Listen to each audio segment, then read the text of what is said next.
Hey everyone, welcome to another episode from Pro Engineering. You're going to be watching this when I'm at Proline by the fire this year, making more content. But what I wanted to do was kind of just briefly go over the cars that I'm taking, make sure everything is working and not going to explode. Well, who knows? So car number one, this is my very trusty and very well used Trailfinder 2. This car's got to have, geez, I don't know how many packs run through this thing. An uncalculable amount. I did a couple things to it. All the lighting on the top as well at the front has been replaced with warm white. I added some stripes. They're a little hard to see here. There's a stripe 1, 2, 3 in copper, charcoal, and gold. It seems to be very hard to see. And then I, of course, given it the Pro front end treatment, the whole snout from the front panel all the way to the hood. All completely replaced. I'm going to go ahead and just pop the body off. Again, we've got the Pro body mount kit. Let's turn this on. Okay, that should be fine. Okay, turn the truck on. Okay, lights are working. All the front lights are working. Okay, lift you up. Why are we going backwards? Oh, I know why. I know why.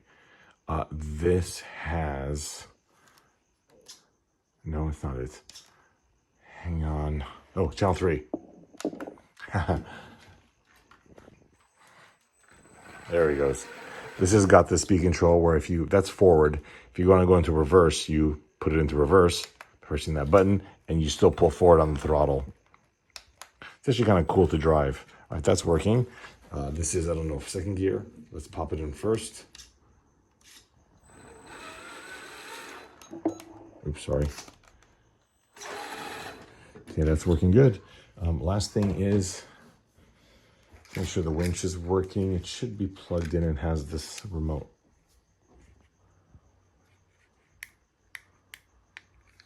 So the positive and negative leads just fell off of the controller board.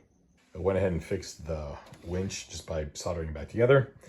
I 3D printed these inner fenders here for the rear, which I found on, I think no, I found it on, I forget, they were like $5 to print or to buy the STL, and they're perfect.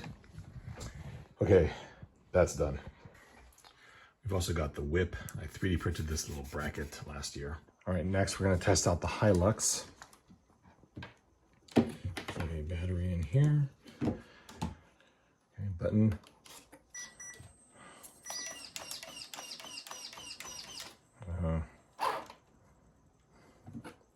Okay, that should be second gear. Too fast. Okay, we're good.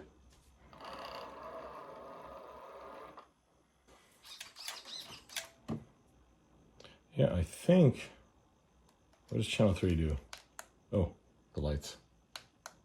Forgot about that. Next is the Panda. Remember, this is a Associated CR12, my favorite chassis. Okay. Plugged in. This is the remote. Panda, okay. Power switch, as I recall, is somewhere under here. Where is it? I only did, oh, there it is. Ooh, that concerns me. Don't remember what powers this. Okay, I'll be back. It ended up being the blue remote. Sorry, it's wiggling. Awesome, let's lift you up. Yeah, come here, you.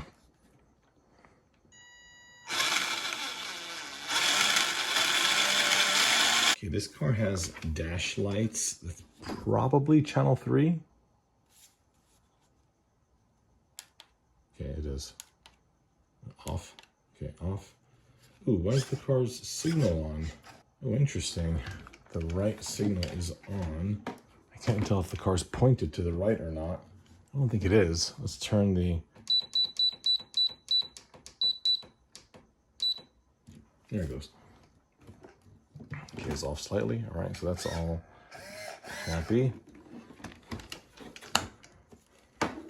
Next, we'll test out the roof light.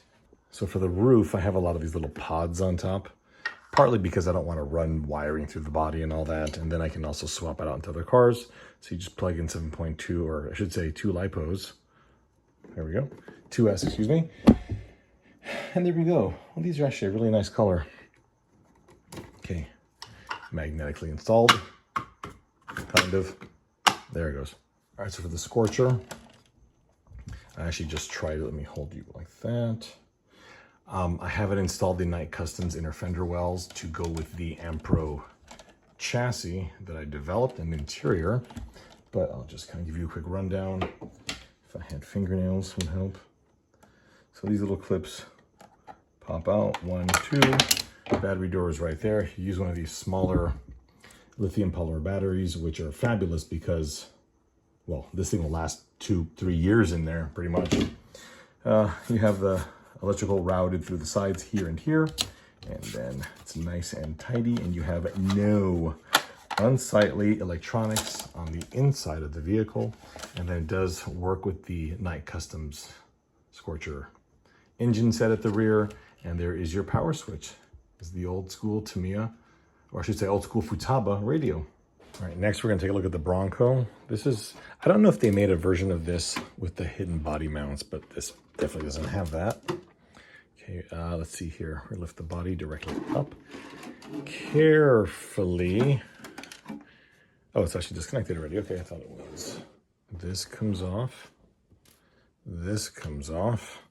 The entire system lifts up and wiggles back, okay? All right, so now we're gonna take our battery, which I lost. We're gonna scoot this. How do you do this? Like that. Plug the system in. Turn the car on.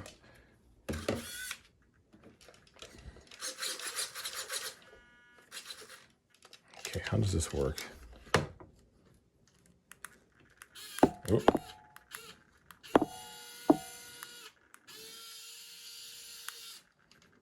Okay, that works. Let me see here. Are these lights on? I forgot. They're not on. How do you turn the lights on? Steering wheel. All right, the Ampro dash lights work off of the Traxxas power supply. Same with the auxiliary lights. I see as these videos are progressing, I'm getting more and more flustered, so my apologies. All right, so we're gonna bring the FCX24 brushless. You saw this in an earlier video, it was all black. This is using the previous FCX body. It has the Shrink RC interior, the Ampro wheels, Ampro bumper, roll bar, etc. Let's just double check it here.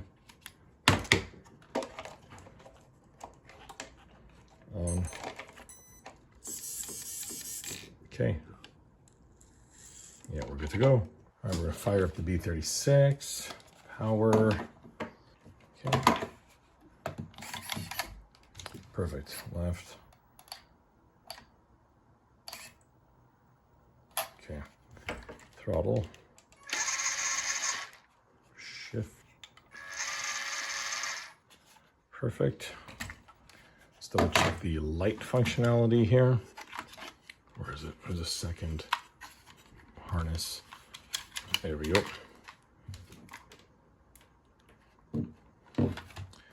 Cool. Auxiliary lights. Nice. Checking one thing on the trailer real fast. I'm gonna plug in the lights. Sweet. All right, and of course, mayhem is coming. I don't really think there's any reason to test this one out since it's been, you know, it's a fairly new build. All right, unfortunately, I didn't have the drivers done yet, but good things come to those who wait. All right, so we're gonna walk through the garage here, and here is where we are currently with the loading. Now, this is pretty much everything that I have. It looks a little disorganized because I still have to put my luggage in here, which is just one suitcase and some blankets and pillows. Then I'll lay everything out kind of flat, and then I've got to meet Jenny to load up her stuff. which should then give us a little bit more stability in here. But that is pretty much it here, I think. Checked all the fluids on the truck. Not that it ever needs any because it's a Toyota. Interior's all vacuumed out. I got to clean and mount the phone holder tomorrow, but otherwise we're good. See you at Proline by the Fire.